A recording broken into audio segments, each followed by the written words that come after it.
റിയാസ് കേമ്പറിലേക്ക് തിരിച്ചു പോവുകയാണ്. റിയാസ്,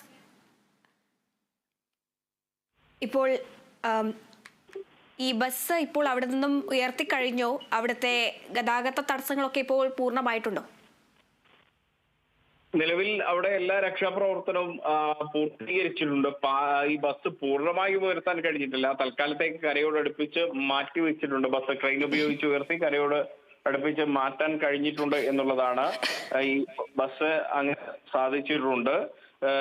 ഈ ഒരു അപകടം നടക്കുന്നത് ഇന്ന് ഉച്ചയ്ക്ക് 1:30 കൂടിയാണ് അപകടം നടക്കുന്ന സാഹചര്യം ഉണ്ടായത്. രണ്ടുപേർ മരണപ്പെടുകയും ചെയ്തു. രണ്ടുപേരും കണ്ണപ്പഞ്ചാൽ സ്വദേശിനികളാണ്. രാജേശ്വരിയും കമലയുമാണ് മരിച്ചത്.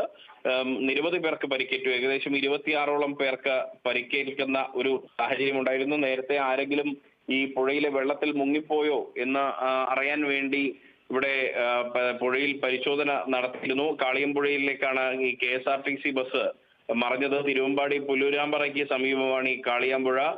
ബസ്സിലുണ്ടായിരുന്ന ഡ്രൈവർക്കും കണ്ടക്ടർക്കും അടക്കം പരിക്കേൽക്കുന്ന ഒരു സാഹചര്യം ഉണ്ടായിട്ടുണ്ട്. ബസ്സിന്റെ മുൻവശത്തിരുന്ന ആളുകൾക്കാണ് ഗുരുതരമായി പരിക്കേറ്റതും. മരിച്ചവരും ഈ ബസ്സിന്റെ മുൻവശത്ത് ഇരുന്ന ആളുകളാണ് എന്നൊരു വിവരമാണ് ഈ ഒരു പ്രാഥമിക ഘട്ടത്തിൽ നമുക്ക് ലഭിക്കുന്നത്. ഇതിന്റെ ഒരു കൃത്യമായ വിവരം ഇനിയും നമുക്ക് ഈ പരിക്കേറ്റ ആളുകളുടെ പക്കൽ നിന്ന് മാത്രമാണ് നമുക്ക് ലഭ്യമാകുക. പുഴയോട് ചേർന്ന് കീഴ്മേൽ മറിഞ്ഞ നിലയിലായിരുന്നു ഈ KSRTC ബസ് ഉണ്ടായിരുന്നത്. കാര്യമായ കൈവരികളോ സുരക്ഷാ ബാരിക്കേഡുകളോ ഒന്നും തന്നെ ഇല്ലാത്ത ഒരു പാലമായിരുന്നു ഇത്.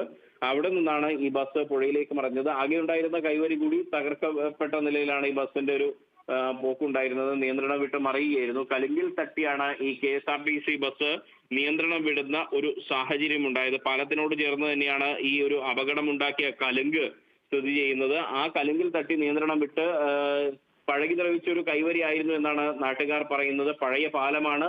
ഈ പാലം തന്നെ അപകടാവസ്ഥയിലായിരുന്നു എന്ന് പറയുന്നു. സ്വാഭാവികമായും അതും കൂടി ഇനിയുള്ള ദിവസങ്ങളിൽ വലിയ ചോദ്യചിഹ്നമായി ഉയരും.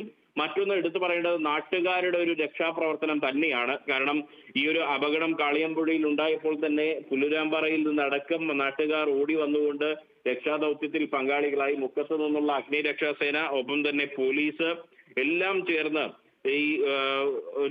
ഈ ഒരു ദൗത്യത്തിൽ പങ്കാളികളായി. 4ഓളം പേർക്ക് ഗുരുതരമായി പരിക്കേറ്റതിൽ 2 സ്ത്രീകൾ മരിച്ചിരിക്കുന്നു. ഇനിയും ഇപ്പോൾ 3 പേരുടെ നില ഗുരുതരമായി തുടരുന്നു. അതിൽ തന്നെ ഒരാളുടെ നില അതീവ ഗുരുതരമായി തുടരുന്നു എന്നുള്ളതാണ് ആശുപത്രിയിൽ നിന്നും ലഭിക്കുന്ന വിവരം.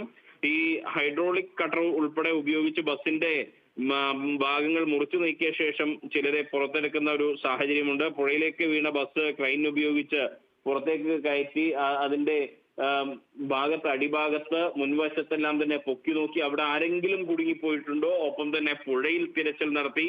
അങ്ങനെ തിരച്ചിൽ നടത്തിയാണ് എല്ലാവരെയും രക്ഷപ്പെടുത്തി. അതായത് എല്ലാവരെയും പരിക്കേറ്റ എല്ലാവരെയും ബസ്സിനകത്തു നിന്നും പുഴയിൽ നിന്നും എല്ലാം തന്നെ ആശുപത്രിയിലേക്ക് മാറ്റാനായി എന്ന് രക്ഷാപ്രവർത്തകരും അഗ്നിരക്ഷാസേനയും പറയുന്നത്. എന്തായാലും ഇപ്പോൾ എല്ലാവരെയും ആശുപത്രിയിലേക്ക് മാറ്റിയിട്ടുണ്ട്. 2 പേർ മരിച്ചിട്ടുണ്ട്. മറ്റ് 2 പേരുടെ നില അതീവ ഗുരുതരമായി തുടരുകയാണ്.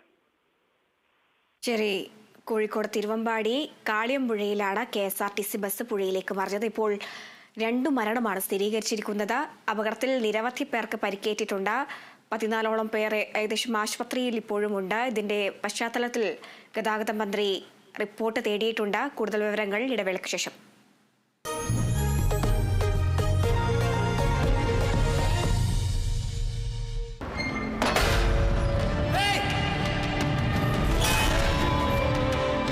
Hold on.